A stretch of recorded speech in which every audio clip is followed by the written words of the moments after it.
La conférence, c'est comment être riche. C'est un titre catchy, mais on va parler de choses assez profondes. Mais avant ça, j'aimerais bien qu'on se présente, et notamment Kai, j'aimerais bien que tu te présentes pour expliquer pourquoi on est là devant aujourd'hui et qu'est-ce qu'on va leur apporter et tout ça. D'accord. Bonjour à tous, moi c'est Caïs du coup. J'ai 25 ans et j'ai un parcours scolaire assez atypique. J'étais pas forcément destiné à avoir un emploi en CDI, mais pas non plus destiné à être entrepreneur. Et je suis avec deux camarades qui ont le même profil que moi. On s'était un peu perdus en cours de route. On a fait une partie de fac ensemble, des matchs de basket quand on était jeunes contre. Et on s'est retrouvés par hasard. Et on est restés liés. Et pourtant, on fait pas du tout les mêmes choses. Et voilà, c'était une bonne petite introduction. Je vais pas me présenter de suite directement. J'ai envie de vous laisser parler un peu et après je me présente. Très bien. Donc moi, je suis Morgan de Sauce Management. Sauce Management, c'est une agence créative qu'on a créée maintenant il y a 2 ans. Une agence créative et influence. Nous partons de base, nous, du e-commerce. C'est sur des valeurs communes sur ça. Après, on a créé une agence de communication, une agence d'influence, pour être précis. On manage des influenceurs, on s'occupe de faire des collaborations avec eux. Et on a dérivé petit à petit pour arriver à un modèle aujourd'hui qui permet de proposer à des entreprises de la visibilité, d'augmenter leur chiffre d'affaires, de la créativité dans tout ce qu'on fait. Et pour présenter un peu notre parcours, je vais laisser Mike le faire. Présenter notre parcours. Rapidement. Ok. Donc notre parcours, il est simple. On a commencé par l'influence. C'est-à-dire qu'au début, on connaissait personne. On connaissait pas grand-chose. Mais nous, tout ce qui nous a fait, c'est la détermination et l'envie de réussir. Mais ça, on aura l'occasion d'en parler plus en profondeur. La question d'aujourd'hui, je me permets de commencer directement, c'est qui veut être riche ici? Ok. Donc il y a beaucoup de monde. Ah ouais, non, mais c'est bien. On voit qu'il y a la majorité là pour ça. Mais qu'est-ce qu'être riche? Qu'est-ce qu'être riche pour vous? Est-ce que quelqu'un peut me dire, tiens, qui a levé le doigt? Levez le doigt, relevez le doigt, ce qui est... Ok. C'est quoi être riche pour toi? Comment? Donc liberté géographique pour lui, au fond. C'est quoi être riche pour toi? Ok. Beaucoup d'oseille pour toi, c'est combien? Faut un chiffre. Donne-moi un chiffre, s'il te plaît. 1 milliard. L'ambition, elle est incroyable. Margot, c'est quoi être riche pour toi? Ok. Être heureuse, faire ce qu'on a envie de faire. Ok, c'est pas mal. Quelqu'un d'autre? J'ai vu un autre doigt derrière. Oui. Ok. Ok.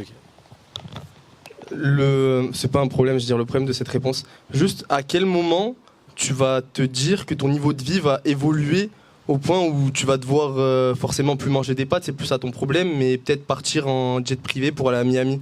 T'as pas un degré d'argent. Quand tu penses à ça, tu penses pas du tout à de l'argent, à un chiffre. Ouais. Tu parles par mois? Par mois? Ok. Ok. Ok. Du coup, juste je me présente parce que Mike, il a un peu accéléré les choses d'un coup. T'es rentré dans la conférence, je me suis pas présenté, mais c'est pas grave. Non, mais il t'avait présenté, mais du coup, je me présente, c'est pas un souci. Du coup, je vous ai dit, Caïs, 25 ans. J'ai créé Global Sneakers, donc on vend des chaussures limitées, plus ou moins limitées. On a un site internet qui est en ligne depuis 4 ans et une boutique physique à Vancap où on propose plus de 300 produits. Voilà. Donc je vous invite à aller à Vancap dès que vous avez un peu d'argent.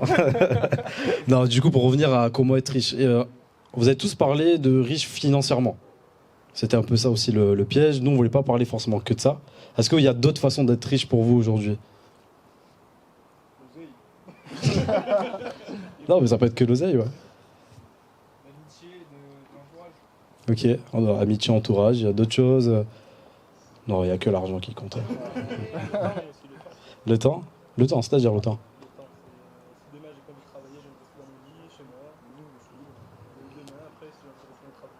Ouais, donc la liberté de choisir ce que tu veux chaque matin, chaque jour. Ok, génial. J'ai vu une autre main se lever aussi. Riche intellectuel. Ok.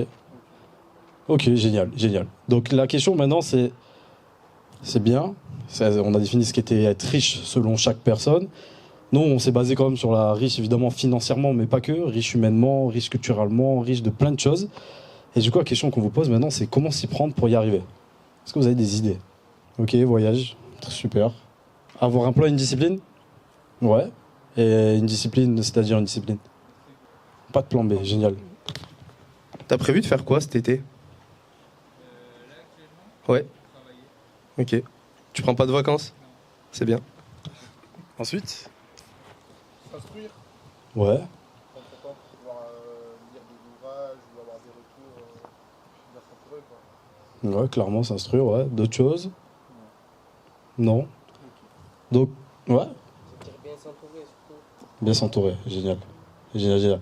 Donc, nous, en fait, on s'est imaginé plusieurs choses. Parce que pour être riche, il y a plusieurs voies qui existent.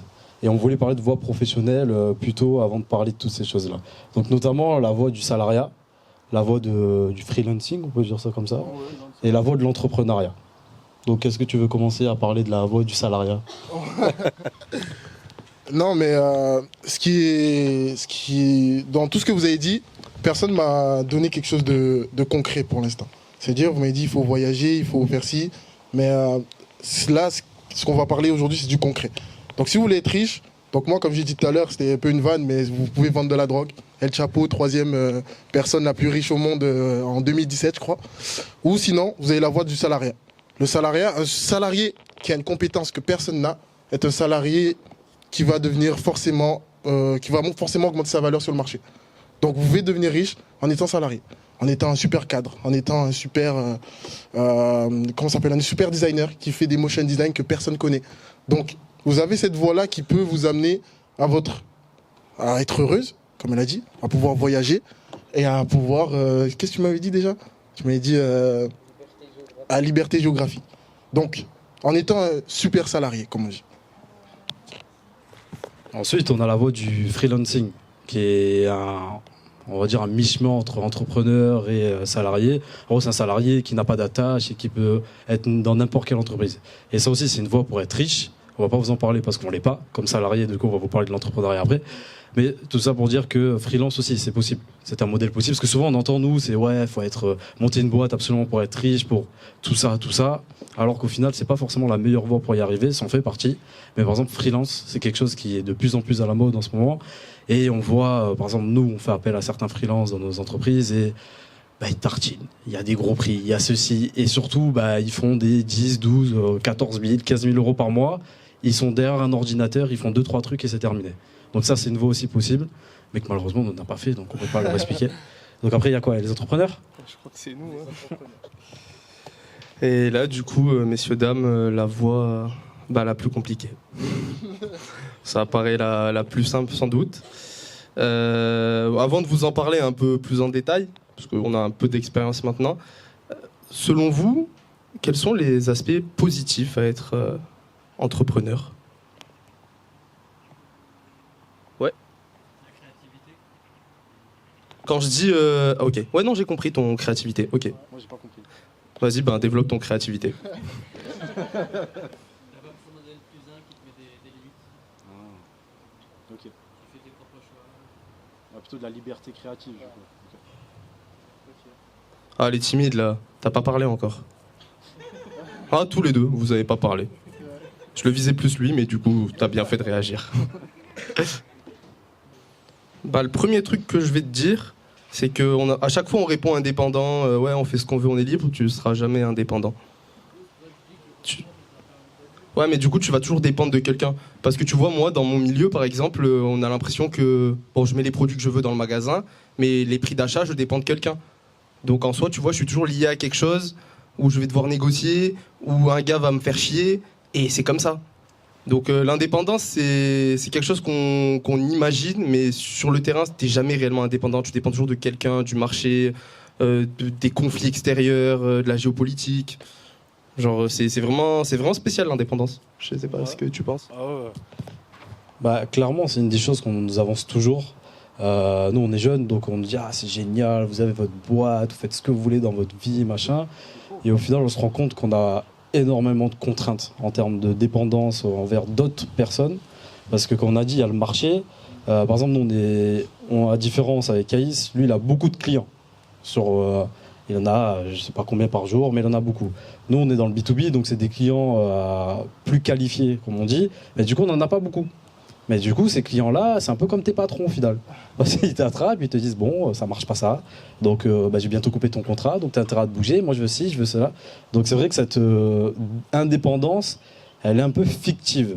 sur ce côté-là et tu dépends toujours d'une personne et c'est quelque chose qui est hyper pesant, mine de rien. Ouais. Tu veux compléter ça? Moi, je voulais juste dire une chose, c'est que lorsqu'on est entrepreneur, en tout cas lorsqu'on est jeune entrepreneur comme nous, on a, pour devenir riche, selon nous, on veut dépasser la barre symbolique des 1 million d'euros. C'est-à-dire que lorsqu'on n'a pas, justement, on a fait un petit jeu cette année. On a dit, on a fait un jeu avec Caïs qui est le premier qui fait 1 million d'euros, il paye un voyage à Dubaï à l'autre. Je vais gagner. En chiffre d'affaires. Donc nous, on s'est mis cette barre-là. C'est une fois qu'on a dépassé, on peut y arriver. Du coup, lui, tu dois vendre. Je vais prendre des chiffres, ça va peut-être être approximatif, hein, mais ça veut dire que tu dois vendre. On va dire que tu vends des paires à 100 euros. Tu dois vendre à 10 000 personnes 100 euros pour atteindre les 1 million. C'est ça le chiffre? Je vends aucune paire 100 euros. Donc... Ouais, mais imaginons. Alors que nous, en B2B, on doit vendre le contraire. C'est-à-dire qu'on doit vendre à 10 000 euros à 100 clients. Donc, on sera jamais extrêmement libre parce que gérer 100 clients, ça veut dire gérer une grosse équipe. Et surtout, quand il y a un panier moyen à 10 000 euros, je vous laisse imaginer les choses. Vous, pour comprendre un peu, vous êtes à l'école. Est-ce que vous savez comment vendre?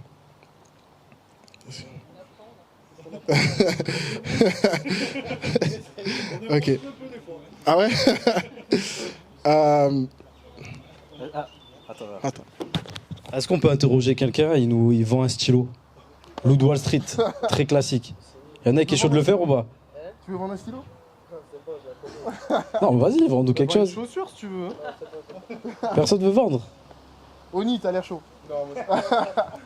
Non, il n'y en a aucun qui fait de la vente réellement. Personne ne veut vendre. Personne. Dans une école de commerce, attention où je désigne. C'est la patronne qui a parlé, hein. Ouais. Personne. Bah tu sais quoi, on va choisir quelqu'un au hasard. Et il va venir nous vendre un stylo. Comment? Malheureusement pour vous, on va choisir quelqu'un qui n'a pas parlé. Donc madame, est-ce que tu peux venir? Sarah. Acheteuse. Ah ouais? C'est une excuse. Les meilleurs acheteurs sont les meilleurs vendeurs. C'est vrai. Pour acheter. Comme matériau? T'achètes quoi? Des meubles. C'est parfait. Bah vends-nous un meuble. Oui. Tiens. Allez, Sarah. Ah ouais. Non? D'accord. À droite? Ah ouais? Ok. Ça dépend ce que tu vends. Mais tu vois, typiquement, moi, dans le magasin, si un client rentre et que je l'accueille pas bien, il achètera sûrement pas. Et l'accueil, il passe pas que par le bonjour, bienvenue, il passe par le bonjour, bienvenue, on laisse regarder. Est-ce que vous avez besoin d'un renseignement? Donc c'est un début de vente, ça. On est d'accord? Ouais, mais du coup, tu vas vers lui, t'attends pas qu'il vienne vers toi. Parce que ce que tu disais, c'était l'inverse, là. Non, mais ça dit, c'est à l'acheteur d'aller voir le vendeur. Ouais, C'est à toi d'aller voir l'acheteur, ouais, mais pour comprendre son besoin. Ouais, carrément. Ouais, tu l'avais mal formulé, du coup. Ok. Tu nous fais une petite vente, non? Ah, vous êtes trop timide. C'est pas grave, c'est pas grave. C'est pas grave. On avait... Je sais plus ce que... Moi j'étais sur la vente. Ah oui, t'étais sur la vente. Tiens, je te la donne. Donc, la compétence, parce que nous, on a des métiers, enfin, on a des compétences, on a des boîtes, mais notre métier principal, c'est être entrepreneur. C'est-à-dire que la seule compétence qu'on doit avoir, plus, hein, avant toute chose, c'est de savoir vendre. C'est-à-dire que t'imagines si, si on ne savait pas vendre et on commençait à venir, comme tu disais au début, on attendait que les clients viennent pour du marketing. Attends, on attend qu'ils s'assoient. Bonjour. Est-ce que tu sais vendre? Non. Non. Oui. Donc tu peux nous vendre quelque chose ou pas? Franchement, je suis pas super calé. Hein, je t'avoue. Ok. Ok. Ok, d'accord. Je veux dire un truc. Parce que vous avez levé la main pour être riche. Vous voulez être riche. Mais on vous a dit, par exemple, entrepreneur, on est obligé, notre travail constamment, c'est de vendre. Donc si vous voulez être riche, déjà la première compétence à développer, c'est savoir vendre. Donc ça, c'est quelque chose qui est hyper important à comprendre et qu'on l'apprend quand on est sur le tas, on l'apprend assez tardivement. Parce qu'au final, on doit se vendre à tes clients, logiquement, pour entrer de chiffre d'affaires, tu dois te vendre à des équipes. C'est-à-dire, nous, tous les jours, on doit se vendre à nos employés. De dire, OK, il faut que tu me suives dans cette mission, donc il faut savoir vendre, savoir persuader. Ensuite, tu dois te vendre à tes fournisseurs. Toi, j'imagine, comment tu te vends à tes fournisseurs un peu? Comment je me vends à mes fournisseurs?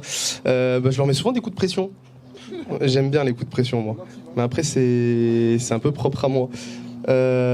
Sur des nombres de paires achetées, sur des gros lots ou des plus petits lots, sur le fait que le mois dernier je l'ai arrangé sur un prix que j'ai payé plus cher et que du coup il va m'arranger ce mois-ci. Mais pour en revenir à la vente, vu qu'il y a personne qui veut vendre un objet, qui est capable de se vendre?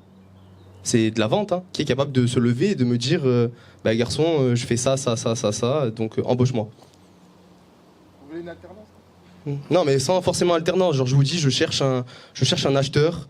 T'es payé 45K l'année. Genre, qui est capable de se vendre? Vas-y, Maro. Attends, donne le micro. Ouais, viens.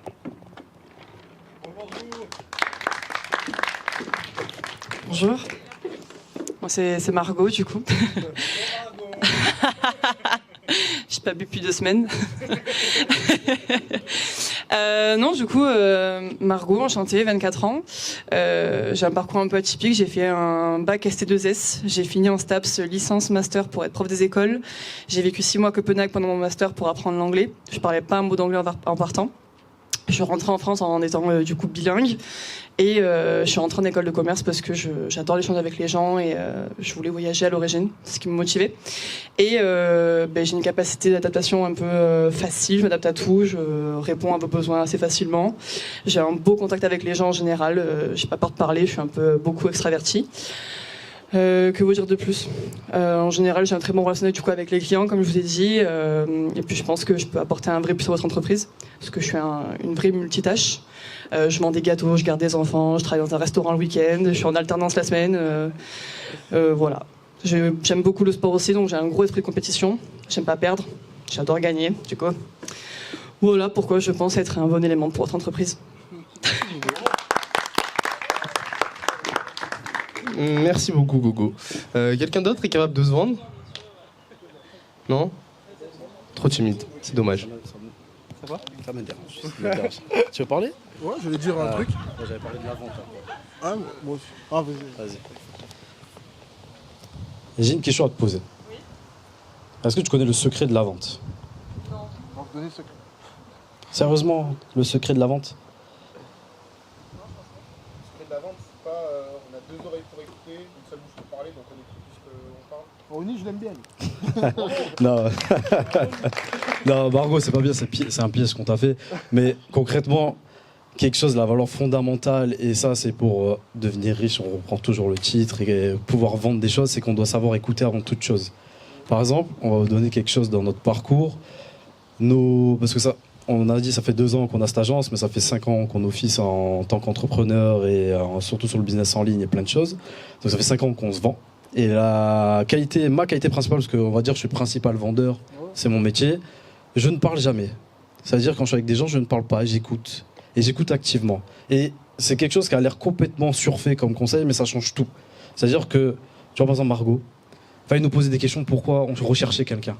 Et qu'est-ce qu'on recherchait chez quelqu'un? Et qu'est-ce que... plein de choses. Et c'est un des secrets qu'on donne tout le temps, c'est que plus on écoute les gens, plus on les comprend, et mieux on peut leur donner quelque chose qu'ils veulent. Prendre quelque chose de tout simple. Et c'est ce qu'on parlait tout à l'heure, c'est le prix d'un produit. Si on n'écoute pas les gens, si on ne sait pas ce que veulent les gens, on ne peut pas savoir donner un prix et savoir ce qu'ils ont envie d'acheter. Et ça, c'est quelque chose à vraiment rentrer dans la tête, essayer de comprendre les choses essayer de comprendre les gens avant toute chose. Arrêtez de vouloir faire des choses, dire ah, mais moi j'imagine que, parce que je pense que, vous ne pensez rien, vous n'imaginez rien. C'est le marché qui parle, c'est les gens qui parlent, et il faut juste écouter ce que les gens sont prêts à vous donner. Donc voici le secret pour la vente. Donc la prochaine fois qu'on vous dit ça, prenez le micro, vous posez des questions directes. Et là, vous allez impressionner les gens parce que vous allez apprendre plein de choses. Tout le monde va dire ah ouais, c'est pas bête cette question. Et après, vous avez juste à choisir tous vos arguments que vous avez dans votre boîte à outils et vous donnez. Boum, boum, boum, boum. Et après, ça a l'air super simple. Et on vous dit t'es un génie de la vente. Alors que on a parlé 2 minutes dans l'entretien et que la personne en face a parlé 1h30.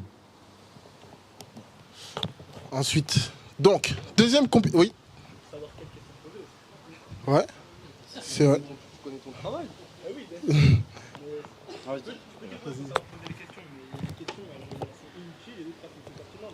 En gros, pour savoir poser les bonnes questions, c'est très simple. Déjà, il faut toujours te dire c'est quoi ton objectif à la fin de cette conversation. Si t'as pas d'objectif, tu vas parler dans le vent. Si ton objectif c'est de dire ok, moi je m'en fous de vendre aujourd'hui, mais je veux juste savoir qu'est-ce qu'il aime dans la vie. Eh ben tu vas orienter toutes tes questions sur ça. Donc qu'est-ce que tu vas poser la question? Vous faites du sport, ok, d'accord. Des questions vertes de préférence. Qu'est-ce que vous faites à côté de votre travail? Votre travail, est-ce qu'il vous plaît? Tout ça. Et tu vas poser toutes ces questions pour arriver à ton entonnoir et à la fin lui poser la question mais qu'est-ce que vous aimez réellement dans la vie? Et là, tu as ta réponse. Si tu veux le convertir et que ça soit ton client, c'est la même chose. Tu vas répéter petit à petit ton entonnoir. Et surtout, le plus important, c'est que tu dois tester des questions. C'est-à-dire que tu dois te dire, aujourd'hui, je parle à 10 personnes, et ces 10 personnes, je vais tester 5 façons de parler différentes. Et là, tu vas avoir des choses concluantes. Il y en a une qui va bien marcher, tu vas la garder. Et là, tu auras ton secret de ta vente dans ton secteur et pour ton boîte ou pour n'importe quoi. Et c'est ça qu'il faut travailler. Il y a d'autres questions sur ça? Quand on connaît. Non. Et je rajouterais juste quelque chose et qui n'est pas dû parler. Votre body language est super important. Et on en parle très rarement. Et moi, je sais que j'y suis confronté dans ma vie parce que je suis arbitre de haut niveau au basket aussi. Et donc, on a vraiment des formations sur cet aspect-là. Et c'est quelque chose qu'on néglige beaucoup trop souvent. C'est-à-dire que quand vous êtes face à une personne que vous avez l'impression supérieure, il ne faut pas du tout se positionner en infériorité. Tu vois, la plupart d'entre vous, vous faites un peu les timides. Mais pourquoi vous êtes timide? Ça se trouve, on vous raconte de la merde, on est personne. Genre, c'est réel. On est d'accord, t'espères pas, mais regarde, à part Gogo qui nous connaît vraiment, on peut raconter n'importe quoi, c'est peut-être juste des connaissances, on a lu des livres et on a regardé des vidéos YouTube. Donc, non mais c'est vrai, donc en soi, vous avez pas à être timide ou quoi que ce soit. On est carrément sur le même piédestal. On a juste un peu d'avance businessment parlant, peut-être, ou peut-être pas, parce que ça se trouve, vous faites peut-être tous des choses. Donc quand vous prenez la parole, soyez sûr de vous tout le temps. Et vous adaptez juste votre timbre de voix et votre gestuelle en fonction du message que vous voulez faire passer. Et dans la vente, c'est super important. Genre moi, tous les jours, quand j'ai une personne en face de moi, c'est jamais le même type de personne. Et surtout avant Cap, vous avez des gens qui ont beaucoup d'argent, d'autres qui n'ont pas d'argent. Et votre body language, il doit changer en fonction de ça. Et c'est pas que dans le parler, parce qu'il y a le tutoiement, le vouvoiement, la bonne question, comme il a dit Morgan, et c'était très très pertinent. Mais si vous accompagnez ça d'un bon body language, là, c'est une vente clôturée et de sûr. Et l'audace paiera toujours. Et je la lis tout le temps au body language. Moi, j'ai été confronté très vite à des personnes plus âgées que moi, des personnes qui avaient beaucoup plus d'expérience que moi, des coachs qui ont coaché à haut niveau, au plus haut niveau possible dans le basket, et j'étais personne et ils me connaissaient pas. Et si je vais face à ces gens-là en me disant je suis personne, bah oui, je suis personne. Mais si je vais face à ces gens-là en me disant je suis arbitre, je suis sur le terrain, c'est que j'ai les compétences pour être là, de suite c'est pas pareil et on m'écoute pas de la même manière. Et ça c'est super important en plus de votre parler. Super case pour la transition. Parce que la deuxième compétence après savoir vendre, c'est l'audace. Ouais, super transition. Je vais vous raconter une petite anecdote. Grâce à Caïs, ou à cause de Caïs, on a eu un contrat avec GoSport. Est-ce que tu te souviens, Caïs? On devait faire photos, vidéos, comme à GoSport. Morgan ne sait pas faire de photos, ben maintenant oui, il sait faire. Je ne sais pas faire de vidéos, mais maintenant oui, on sait faire. Et pourtant, qu'est-ce qu'on a dit? On a dit ouais. Du moins, il a dit oui. Et je lui ai dit, mec, qu'est-ce que tu fais? Pourquoi tu fais ça, mec? Il m'a dit, vas-y, on y va. Audace. 2 mois. 3 mois. C'était 2 mois ou 3 mois, je sais plus. 3 mois. 3 mois, on allait à GoSport, on faisait photos, vidéos. Et on s'est foiré. Complètement. Nul. On est venu au bureau, tremblantant. Vous connaissez les KPIs maintenant. KPIs, data. On arrivait, imaginez, vous devez faire réseaux sociaux. Vous avez, vous connaissez sur Instagram, il écrit plus 3%. C'est horrible. Vous arrivez avec un client plus 3% alors que vous faites des photos vidéo, c'est nul. Donc il est arrivé, il nous a défoncé. Statistique, il a dit je comprends rien. Les photos elles sont pas belles. Les fautes, il y a des posts, il y a des fautes sur les posts. Tu viens, Caïs? C'était dur. Et pourtant on a quand même été. Et vous savez, la seule chose qui nous a apporté ce contrat-là, non seulement c'est du stress, de la sueur et de l'incompréhension, mais c'est surtout apprendre. Apprendre à avoir une compétence. C'est pour revenir au troisième point, qui est avoir une compétence. Une compétence profonde. Je te laisse la transition. Très bien. Donc quand on parle de compétences, c'est être capable de faire quelque chose que les gens ne savent pas faire. Ça peut être n'importe quoi aujourd'hui. On a de la chance, on est dans une société où il y a eu l'ère Internet, il y a l'ère IA, il y a l'ère de n'importe quoi, où on est capable de faire des choses et on peut vendre tout ce qu'on veut sur Internet. Par exemple, je prends des choses toutes bêtes. Nous, dans notre métier, on a des personnes, ils savent juste faire des animations avec des lettres dans des vidéos. Eh ben, ils sont tellement forts dans ça que tu peux payer 10 000 € pour avoir des lettres dans la vidéo. Vous connaissez les miniatures YouTube, par exemple? Vous connaissez MrBeast? C'est ceux qui ne connaissent pas, très gros youtubeur américain, le plus gros au monde. Je sais plus, c'est toujours le plus gros, mais énorme. Sa miniature, il la paye 10 000, c'est ça? Ouais. 10 000 €. Et il en paye 5. Il paye 5. Donc si c'est 10 000 €, donc là, les 10 000 €, tu les as par mois facile, en une miniature. Il sort une vidéo par semaine. Et il y en a 5 à chaque fois. Donc juste pour vous dire ça. Ensuite, ça peut être le meilleur, parce que souvent, on met de la valeur sur les compétences, alors que c'est faux, ils ne devraient pas en avoir. Par exemple, il y a des gens qui sont très forts pour tondre des pelouses. Mais ils sont tellement forts dans ça, et ils sont tellement passionnés par ça, que c'est des mondes, et ils deviennent extraordinaires dans ça, et tout le monde veut les payer plus cher que d'autres. Donc c'est pour ça que la compétence est la chose clé aujourd'hui. Et il y a plein de façons d'avoir des compétences. Mon cher Caïs. La compétence. Je sais pas quoi dire sur la compétence. J'ai pas suivi le fil, pardon. Ah, pardon. C'est bon, je reprends. Margot, ne fais plus jamais ça, s'il te plaît. Caïs, il est fragile en ce moment. Non, donc on parlait de la compétence et on parlait comment acquérir de la compétence. Tu veux un peu parler de ça, spécialiste? Moi, j'allais juste dire un truc. Caïs, je te prends comme exemple. Faites un test lorsque vous êtes en dehors. Posez une question à la con à Caïs. Dites-lui, quelle est la paire qui a été faite par Jordan en 1989? Dites un truc au hasard. Hein.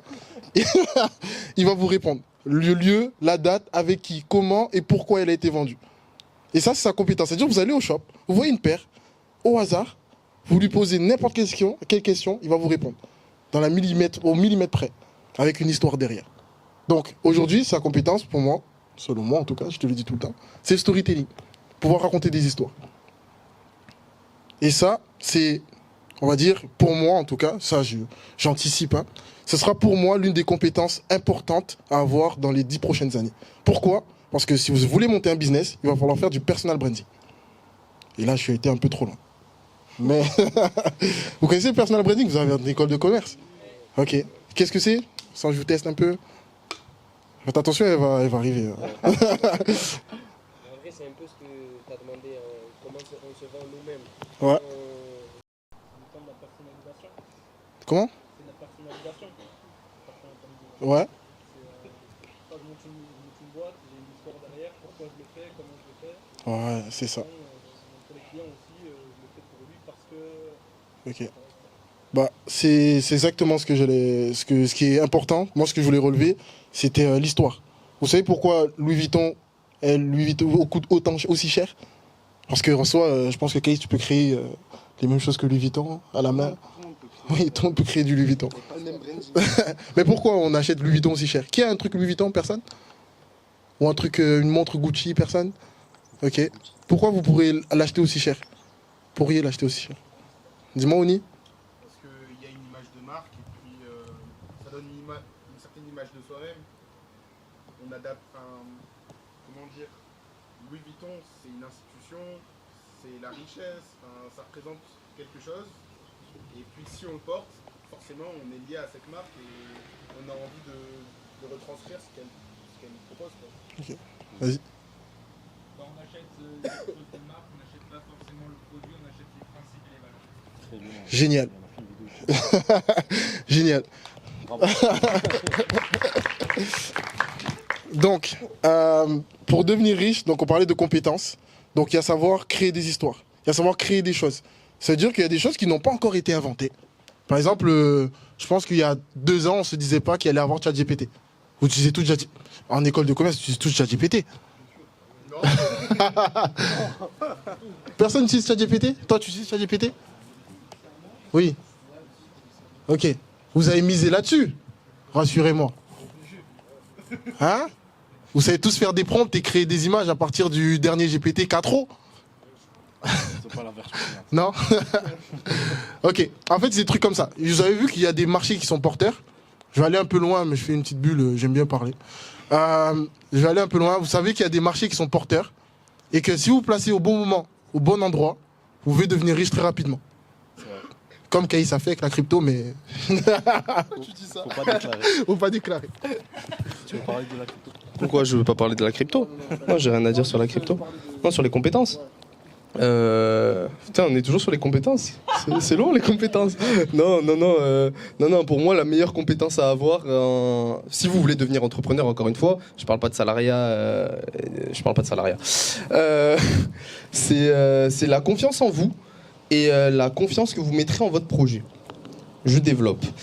Vous allez passer par des phases très compliquées. Si vous voulez, bien sûr. Hein. Sinon, vous vous arrêterez bien avant. Et si vous n'êtes pas prêt mentalement et vous n'êtes pas en accord avec vos principes personnels et vos ambitions personnelles, et je parle pas de blabla qu'on dit en mode moi je veux être milliardaire, moi je veux voyager, moi je veux mettre la daronne à l'abri. Je parle d'un truc, les gars et les filles, vous vous levez le matin et vous y allez vraiment. Et si ça tient pas sur la durée, eh ben il y aura rien du tout. Donc pour moi c'est la compétence la plus importante, parce que si t'as pas ça, ben t'as rien d'autre. Voilà, c'était Case. Ok, donc maintenant pour rentrer dans le concret. Pour être entrepreneur, comment avoir une compétence profonde, selon vous? Comment on apprend? Plouf. Vas-y, dis-moi. Déjà, il y a énormément de contenu gratuit maintenant qu'on peut manger. Il est bon. Et après, coach, mentor, dans s'entourant des bonnes personnes. Après, on peut se faire former par des personnes qui sont meilleures que nous, qui ont les compétences qu'on va chercher. Ok, génial. Attends, il a... C'est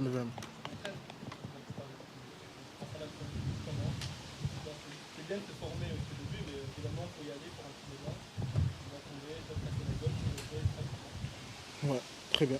Ouais, pour rebondir dessus, il y a la théorie des 10 000 heures, je sais pas si vous connaissez. Génial. Quand on passe 10 000 heures sur un sujet, pour ceux qui ne connaissent pas, on est dans le top 1% et puis c'est le nombre minimum d'heures pour être professionnel dans un sujet. Donc il faut s'entraîner, il faut connaître à fond et puis faut juste travailler, quoi. Exactement. Bon, Jean, vous avez tout dit. C'est parfait. Là où je vais rebondir sur ce que vous dites, c'est que nous, pour apprendre, enfin on va parler un peu de nous, pour apprendre, on n'a pas fait d'école, malheureusement, parce qu'on a eu beaucoup de problèmes scolaires. On n'était pas fait pour ça. Et on a appris en faisant de la merde. En faisant beaucoup de merde. Le contrat de GoSport, comme je vous ai dit, c'était... On a fait de la merde de A à Z.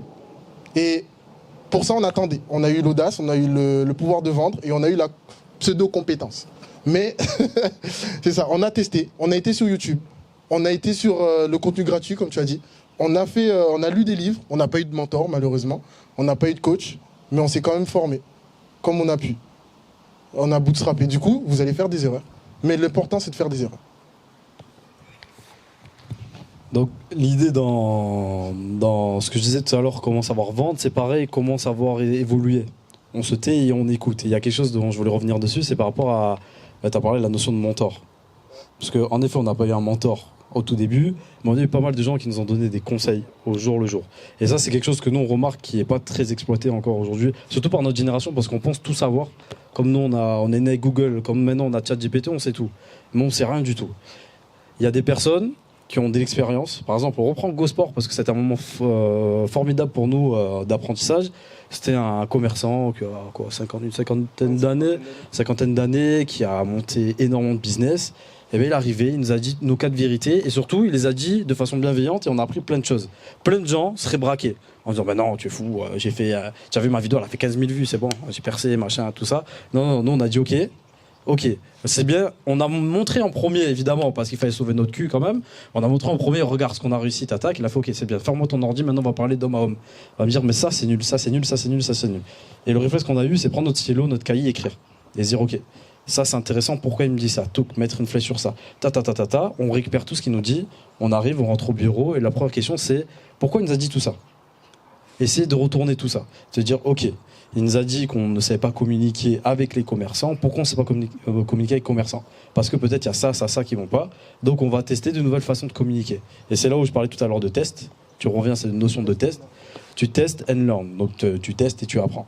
Et donc l'idée c'est toujours faire ça. Se dire ok, j'ai appris quelque chose de quelqu'un, je vais le tester tout de suite, pas dans 6 mois, parce que dans 6 mois ça marchera plus parce que le contexte aura changé. Donc nous, notre force et notre compétence qu'on a su créer, et l'autre fois on avait mis le doigt dessus, c'est savoir écouter les gens et savoir appliquer les conseils qu'on puisse nous donner. Et aujourd'hui vraiment, parce que je sais, des fois c'est un peu chiant, des gens plus vieux ils nous disent ah mais faut faire ci, faut faire ça. Prenez, testez, comme ça si ça marche pas vous lui dites bah t'es vraiment nul, t'as rien compris, tiens si j'ai testé, par contre si ça marche je fais ah ouais bien joué. Et t'auras envie d'en savoir plus sur ça. Est-ce que toi t'as déjà fait ça? Est-ce qu'il y a des gens qui t'ont... Est-ce que t'as eu un mentor? Est-ce que tu as eu des mentors en général?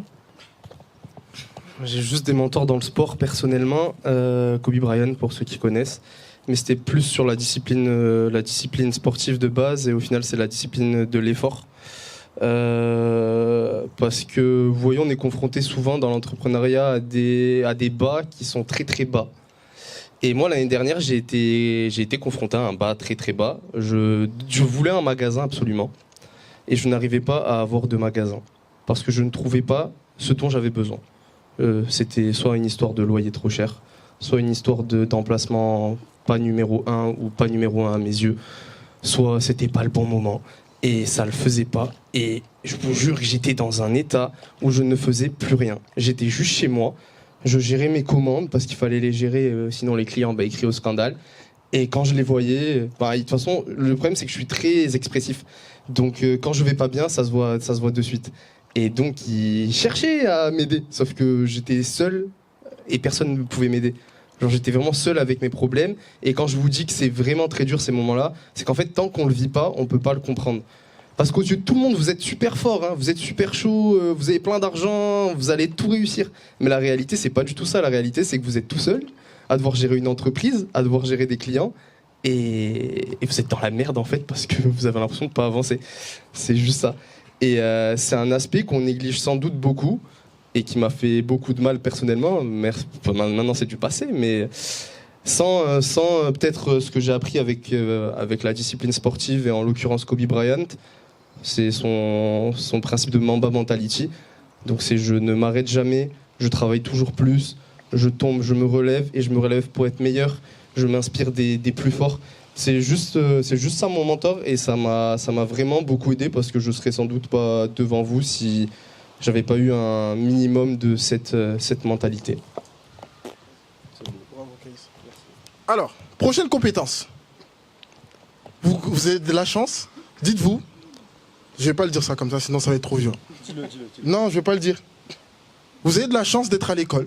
Et pour moi, selon moi, c'est l'une des chances, je vais pas dire la seule, que peut apporter l'école, c'est le réseau.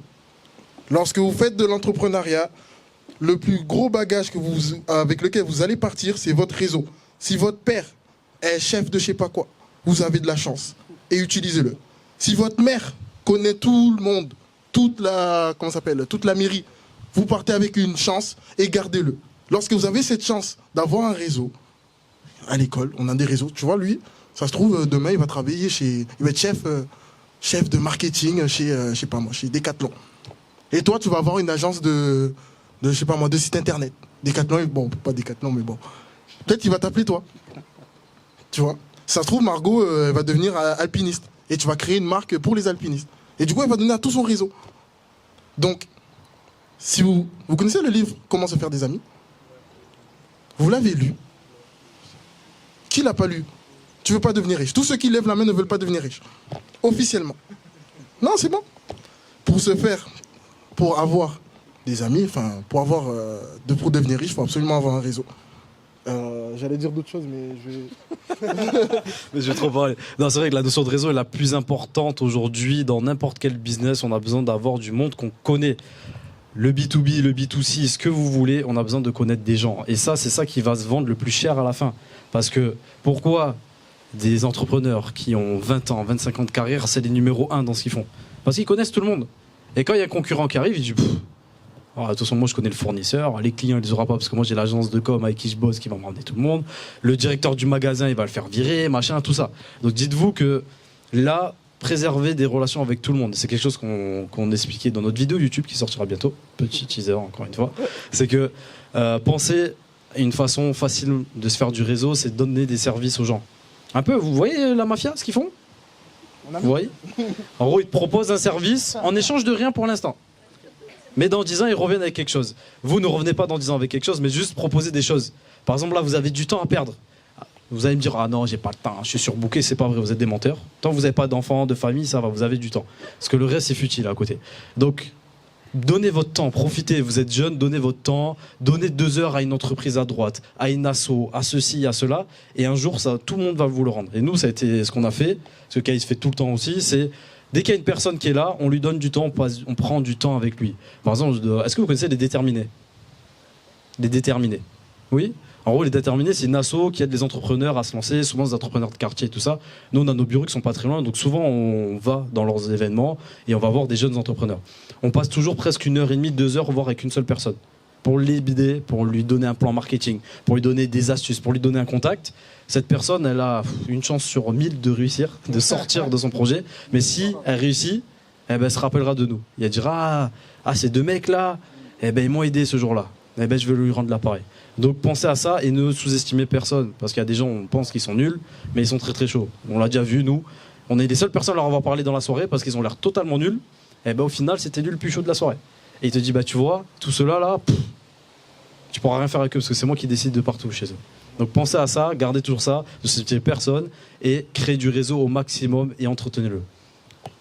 T'as des mots à rajouter dessus? Je rajoute juste un petit truc. Je rajouterais juste dans tout ça de rester vous-même, et si vous n'avez pas une forte personnalité, faites en sorte qu'on se rappelle de vous. Parce que c'est important dans une soirée où on croise beaucoup de monde, si on se souvient pas de vous, c'est que vous n'avez pas bien fait votre job, et c'est votre façon de vous vendre.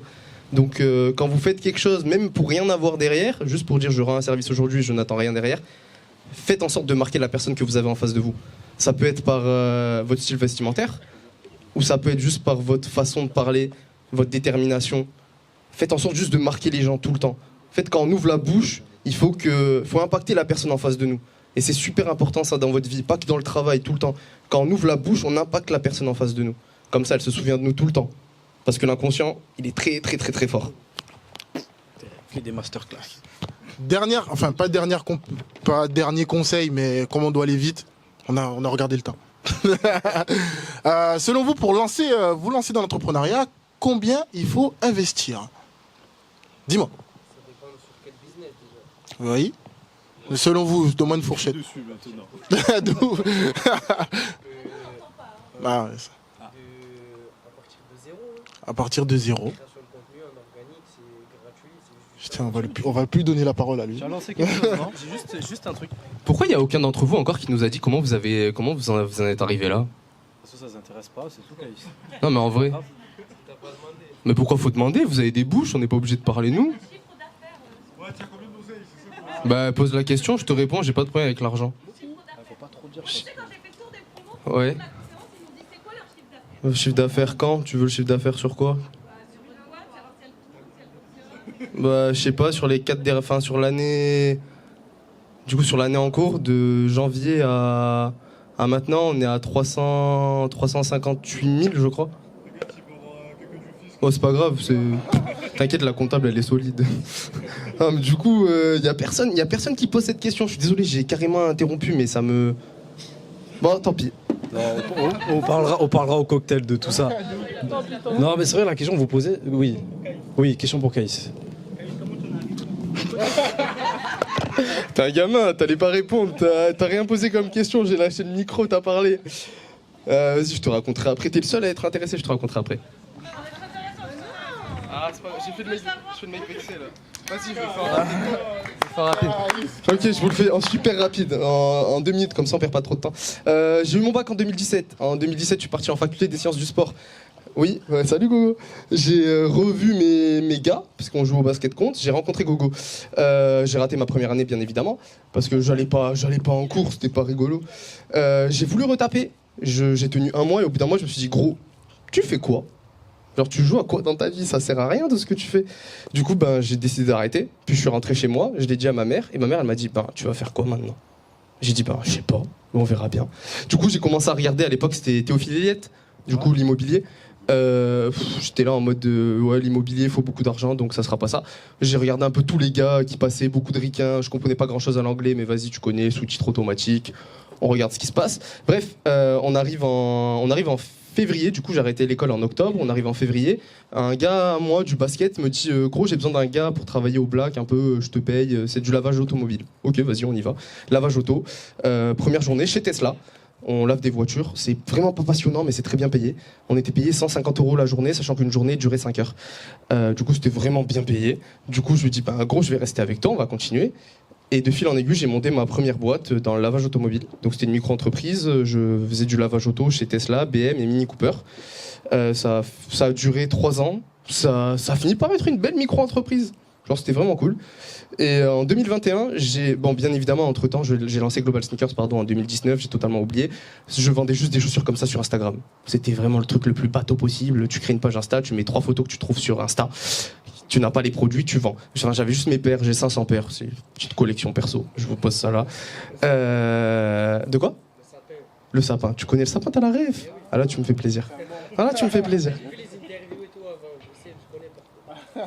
Tiens, bon. Ah, c'est pour ça que tu poses pas la question. Ah, tu veux mettre du baume au cœur.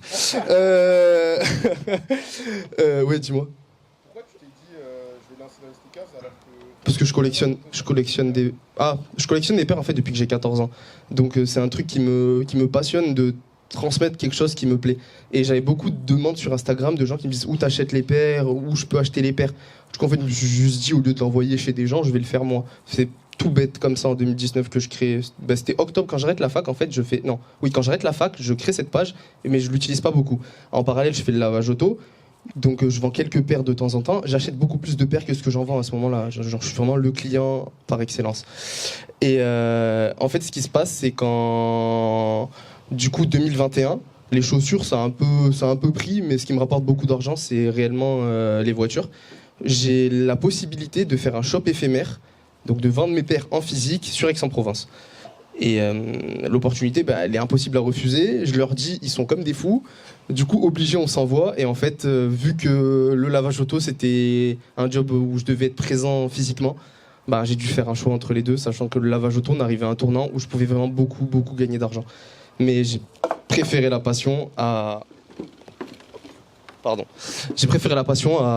aux voitures et je regrette pas du tout aujourd'hui parce que c'est très bien. Et au final, le gars qui a repris juste derrière moi, il va faire 1,5 million rien qu'avec Tesla sur le Q2. Voilà. C'était ma vie. Bravo Caïs. Donc, on va enchaîner. En gros, nous, ce qu'on voulait vous dire, ça rebondit bien à ce que dit Caïs, c'est une compétence encore qui est très importante, c'est savoir investir. C'est savoir investir, ne pas avoir peur de dépenser. Donc toi, tu as dit 0 €. Mais moi, j'ai envie de te dire... Non, on peut 0 €. Et moi, j'ai envie de te dire que nous, on a commencé à moins 15 000 €. Donc, c'est-à-dire que... Pourquoi ? Parce qu'on avait fait un prêt, on avait merdé, bref, beaucoup d'argent dépensé. En gros, hein ? Ouais. Non, c'était avant encore. Et donc, en fait, tout ce que vous avez besoin d'investir, en tout cas pour l'instant, je pense que vous êtes tous jeunes. Oui. Toi aussi ? Derrière, t'es jeune ? Ok. Non, je répondrai pas. Non, c'est pour vous dire que là, ce que vous pouvez investir, tout simplement, et on l'a dit tout à l'heure, c'est votre temps. Vous avez beaucoup de temps et vous n'imaginez pas. Parlez à un entrepreneur qui a 45 ans, il va vous dire, waouh, vous êtes très très jeune, mais trop jeune. Et même à 45 ans, quelqu'un de 60 ans va dire à la personne de 45 ans qu'il est hyper jeune. Et c'est génial pour vous. Donc, investissez votre temps dans votre projet. Oh, tu as arrêté brusquement. Ouais. J'y attendais pas. Non, mais c'est vrai que, en fait, nous, on a été l'exemple sur ça. Quand on a commencé le business, on n'avait pas d'argent. Concrètement, on venait de famille hyper pauvre et on devait se débrouiller depuis qu'on a 16 ans. On vit tout seul, on a nos loyers à payer, tout ça. Donc, on part avec tout ce qu'on te déconseille au début. C'est-à-dire, on te dit, ah non, il faut que tu bosses un peu plus, que tu mettes de côté. Ça, on s'est dit, non. On a 2-3 sous, on a 500 balles de côté, ça nous suffit, on va se lancer. Et la force qui a été, c'est que nous, malheureusement, on n'a pas pu mettre 15 000 € sur la table tout de suite pour pouvoir avancer plus vite. Parce que nous, sur quoi on a commencé, c'est dropshipping, e-commerce. On en parlera peut-être une prochaine fois. Mais ça, il faut du cash normalement. Beaucoup de cash pour aller vite. Mais non, on s'est dit non. C'est simple, on va pas mettre beaucoup d'argent, mais par contre, on va se former sur pas mal de trucs pour éviter de demander est-ce qu'il peut me faire des vidéos, est-ce qu'il peut me faire ma pub, est-ce qu'il peut me faire mon site internet, est-ce qu'il peut me faire ça. Nous, on l'a tout fait. Donc, par contre, ça prend du temps. Ouais. Vous avez pris quelle formation On a pris 0 formation. On n'avait pas d'argent pour une formation. En gros, c'est que tu as assez de contenu sur YouTube, assez de podcasts. Les livres audio, Audible, c'est gratuit quand tu as Amazon Prime. Sache-le. Donc on avait toutes les techniques de RA qui existaient. Donc par exemple, on est très fort pour des logiciels, les utiliser à vie gratuitement. Par exemple, on a monté pendant 2 ans sur comment ça s'appelait déjà, Final Cut. Ça coûte que 450 €. Hein. Moi, on a décidé de le faire gratuit, avec des techniques de ceci, de machin. Mais on a toujours fait comme ça. Ouais, c'est ça, la technique. Tu changes la date et ça marche. C'est extraordinaire. Mais en tout cas, voilà, c'est pour vous dire que souvent on entend que l'argent c'est un frein pour lancer un projet. C'est complètement faux. Évidemment, vous voulez faire de l'immobilier, oui, il faut du cash. Mais bon, vous n'avez pas commencé à 18 ans avec ça si vous n'avez pas d'argent. 20 ans, 22, 25, c'est un peu plus tard qu'on fait ça. Sachez que, en gros, vous pouvez commencer avec n'importe quoi. Et comme tu as dit, avec 0 €, tu peux commencer. Parce que, ok, tu as 0, tu vas aller faire de l'intérim, mais l'argent que tu gagnes dans l'intérim, tu vas le mettre dans ton business. Et c'est des choses hyper importantes et c'est quelque chose, à titre personnel, c'est encore plus gratifiant. Parce que nous, on connaît des gens qui ont lancé des choses avec de l'argent de base. Le problème, c'est qu'ils ne savent rien faire. C'est-à-dire qu'à chaque fois, ils se retrouvent immobiles en mode. Et du coup, ça nous appelle. Du coup, c'est nous qui prenons l'argent. Mais ça nous arrange. Mais bon. Mais du coup, nous, par exemple, aujourd'hui, tout ce qu'on fait chez South, vous allez voir tous nos objets de communication. On a tout fait nous-mêmes. On fait notre propre site, on fait nos propres photos, on fait nos propres designs. On sait tout faire tout seul dans notre thématique. Et quand on ne sait pas, on demande à notre ami Caïs qui s'y connaît quelqu'un pour nous aider. Mais parce que comme Caïs il est ami avec tout le monde nous fait un petit prix sympa. Et on lui dit vas-y, mais en échange, moi je te fais un site internet. Et du coup c'est ça. Et du coup ça veut dire que au début on a payé avec des compétences, du moins avec du temps. Excuse-moi. Oui. On a payé avec du temps. Et c'est quelque chose, c'est vrai qu'il faut surtout pas sous-estimer. On est super jeune, on a du temps à perdre, donc faites-le et investissez-le au bon endroit. Tu veux rajouter quelque chose sur ça? Non, je vais rien rajouter. Ophélie, on a combien de temps? 5 minutes. Ok. Parfait. Donc nous, on a beaucoup parlé de richesse, donc on aurait pu détailler énormément sur les leviers, sur le marketing, sur la croissance, sur comment réussir à scaler, Il y a beaucoup de choses. Mais il y a quelqu'un ici qui va nous parler d'une autre forme de richesse. Et que je trouve que c'est très très important pour vous d'apprendre. Ophélie, est-ce que tu peux venir, s'il te plaît? Non, c'est bon. Ah, super. Ouais. En fait, quand j'ai rencontré ces 3 jeunes garçons, il y a quoi, 1 mois? C'est ça. On a échangé de nos expériences passées et je leur disais que moi, je venais pas du tout du commerce ni du monde de l'entrepreneuriat. Et j'ai envie de rebondir un peu avec ce que vous disiez sur avec quel chiffre d'affaires il faut commencer. Moi, finalement, ce qui les ont portés à partir dans l'entrepreneuriat, c'est la passion de ce qu'ils avaient envie de faire. C'était le projet, ce que disait Caïs tout à l'heure, sur la confiance en soi, sur ce qu'on a envie de faire et pourquoi on le fait. Moi, quand j'avais 11 ans, j'ai dit à mes parents, je serais archéologue. Et mes parents m'ont dit, mais bien sûr.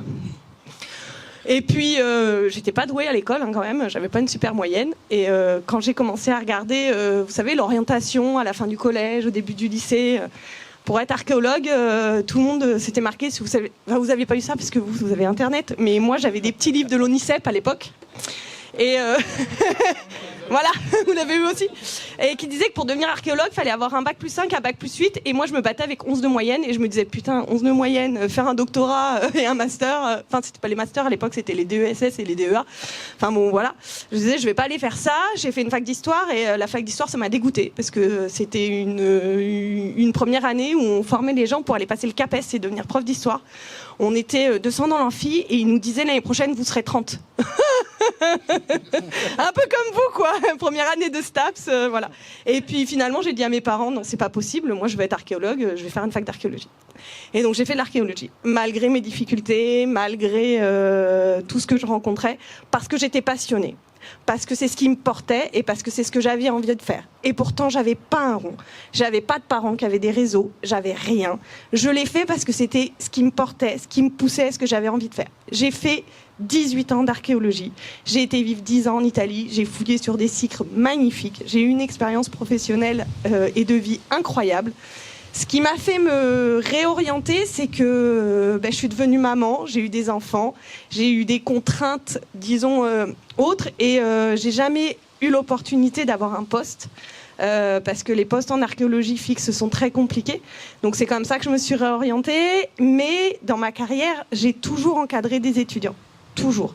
J'étais sur des chantiers, je les ai formés, j'ai fait des stages de formation, beaucoup. Et ce que j'adore dans mon nouveau métier aujourd'hui, c'est ça. C'est accompagner les jeunes au quotidien, les aider à grandir, les aider à monter leurs projets professionnels, même si je viens pas du commerce ou du marketing. Avant, j'étais dans une école et j'avais des élèves qui étaient dans le BTP. Donc j'avais été recrutée parce que j'avais ce côté chantier, puisque j'ai fait de l'archéologie préventive. S'il y en a qui veulent savoir, archéologie programmée, on en reparlera, c'est pas un souci. Où je me suis retrouvée sur des chantiers avec des chaussures de sécurité, des casques, derrière des pelles mécaniques. Donc c'est pour ça que cette école-là m'a laissé ma chance de reconversion, puisque j'ai repassé un diplôme et j'étais en contrat de professionnalisation pendant 2 ans dans l'école avant. Et ils m'ont choisi pour ce côté-là, sur le BTP. Et donc après, je suis arrivée chez Eurydice. Et ce que j'aime vraiment, et ce que je découvre aujourd'hui dans vos métiers, c'est quoi que vous faites, en fait, vous aimez ce que vous faites. Et ça, c'est le plus important. Et moi, tant que j'aurai en face de moi des jeunes qui veulent bosser et qui aiment ce qu'ils font, je m'adapte parce que j'ai cette grosse capacité d'adaptation. Et moi, je suis là pour les porter et pour les accompagner au quotidien. Voilà. Et moi, c'est ce que je retrouve dans ce que vous avez dit aujourd'hui. C'est que tant qu'on a envie de bosser, tant qu'on est passionné par ce qu'on fait et qu'on va au bout de ce qu'on fait, eh ben, on y arrive. Et je crois que c'est ça la vraie richesse, en fait. C'est de croire en soi et d'aller au bout de ses convictions et de ce qu'on veut faire. Voilà. Merci beaucoup, Ophélie. Merci à vous d'être venus. Merci. Mais juste, le but, nous, on s'en foutait de l'argent, concrètement. Nous, aujourd'hui, c'est pas ça qui nous anime. Ok, on est une boîte, on doit faire de l'argent, c'est bien, on doit survivre. Mais nous, ce qu'on recherchait, c'était la liberté, comme vous avez dit tout à l'heure. C'est kiffer, on a un truc qui est pas bien, mais nous, on aime bien. On aime le pouvoir, on a envie d'avoir du pouvoir, donc on a fait des choses pour ça. En tout cas, on a fait quelque chose qui nous plaît au quotidien. C'est-à-dire, chaque matin, quand on se lève tôt, on se couche tard. On a un volume horaire indécent. Pour vous dire, à peu près, ça fait 9h, 23h chaque jour. Allez, peut-être le dimanche, un peu moins, de temps en temps. Mais c'est pas pour Caïs, parce qu'il fait ça tous les jours. En tout cas, ça veut dire qu'on se lève avec la patate, on est hyper heureux. D'ailleurs, on est content, on arrive au bureau, on arrive au magasin, on est crevé, hein, mais on est content. Et c'est ça qu'on cherche chaque jour, et c'est ça notre richesse. Ça veut dire que, par exemple, mes parents, quand ils me voient, ma mère, elle me voit, elle est trop heureuse. Alors que bon, j'ai que 24 ans, j'ai pas tant réussi que ça dans ma vie encore. Mais elle est trop heureuse parce que tous les matins, je suis content et je suis là, je suis frais. Ah là là, boum, on va aller travailler, je suis trop content. Putain, on est lundi, c'est trop bien. Et juste le jour où vous trouverez que le lundi, c'est trop bien, là, vous serez riche et vous aurez réussi votre vie. Merci. Est-ce que vous avez des questions? Ouais. J'ai une question, mais c'est plus sur votre business à vous. Vous gérez des influenceurs? Ouais, on gère des influenceurs. On le fait un peu moins maintenant. On manage et on produit des influenceurs. Avec la production audiovisuelle. En gros, on produit des concepts pour eux qu'on revend à des marques derrière. Et du coup, vous n'avez pas d'exclus sur un influenceur? On l'avait, mais on le fait de moins en moins maintenant. Ça. Après, ça a des questions après, on peut en parler bien en détail. Oui. Comment vous êtes amené à faire le projet? Voilà, il ne va pas être content, on va dépasser le temps. Alors, très rapidement, il y a quelques étapes cruciales. En gros, nous, on s'est lancé, c'est pas par la passion de ce qu'on faisait, parce que nous, on aimait juste le basket de base, et c'est tout. Mais c'est juste qu'à un moment donné, il y a une opportunité qui s'est créée. On a vu une vidéo YouTube qui parlait de business en ligne. Et j'ai dit, c'est incroyable le business. Déjà, je savais pas ce que c'était. Donc, waouh, c'est extraordinaire. Et de deux, le dropshipping, c'est extraordinaire. Maintenant, je sais que vous avez tous un avis assez défavorable sur ça. Mais en gros, à l'époque, personne ne connaissait, on était en 2019. Et c'est waouh, on peut acheter des produits, les revendre sans les toucher et sans les créer. Et on n'avance pas de trésor. Putain, c'est incroyable pour nous. Et du coup, on s'est lancé sur ça. Bêtement, on a très vite fait une marque parce que ça nous a vite saoulé ce modèle qui est pas très. Il est pas très durable, c'est ça le truc. Du coup, on a vite basculé en marque. Et derrière, en créant une marque, on a travaillé avec beaucoup d'influenceurs. Et donc, ces influenceurs nous ont demandé de les manager. Et du coup, on est devenu une agence d'influence. Et après, on a vu qu'on savait faire plein de choses. Et notamment grâce à Caïs, parce que c'est vrai que c'est grâce à toi, Caïs, qu'on est là aujourd'hui. C'est qu'on a, Global Sneaker, ça a commencé à prendre de l'ampleur. Et nous, on s'est dit, bon, on est vraiment bon en marketing et en com pour notre marque. Viens, on te donne un coup de main sur ça. On fait 2-3 photos, 2-3 vidéos, tout ça. Et c'est comme ça qu'on a créé notre agence de communication, de community manager de base. Et de fil en aiguille, on est devenu une agence créative. Parce qu'aujourd'hui, on propose plein de choses à nos clients. Et on a plein de compétences qu'on peut offrir à nos clients avec un seul objectif à chaque fois. J'ai bien résumé ? Ouais. Très bien. Oui. très rapidement, à quoi, par exemple, le lundi, à quoi ressemble votre lundi? Waouh. À quoi ressemble notre lundi? Notre lundi, déjà, on peut se lever à l'heure qu'on veut. Mais on repartira pas à l'heure qu'on veut. Non, en gros, notre lundi, c'est on arrive au bureau.